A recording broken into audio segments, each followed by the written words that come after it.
Okey bang, ini antara salah satu lagi stok generator yang sampai keluaran daripada Euro X. Yang ini 4-stroke engine, satu model EGU 250, satu lagi EGU 380. Perbezaan dia daripada segi watt, yang ini 2000 dalam 2200 tak silap saya.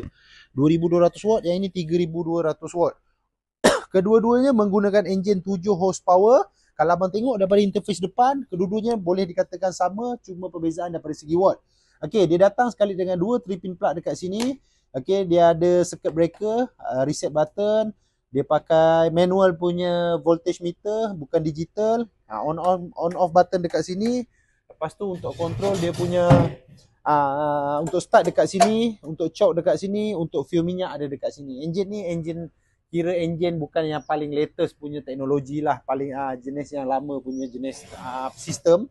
Jadi memudahkan, yang mana malas nak pening-pening kepala kan, nak jaga yang mana jenis auto choke lah, yang jenis-jenis yang susah nak jaga. Yang ini antara model yang senang nak jaga.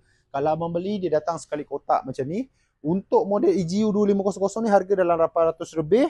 Kalau untuk 3800 harga dalam 900 lebih.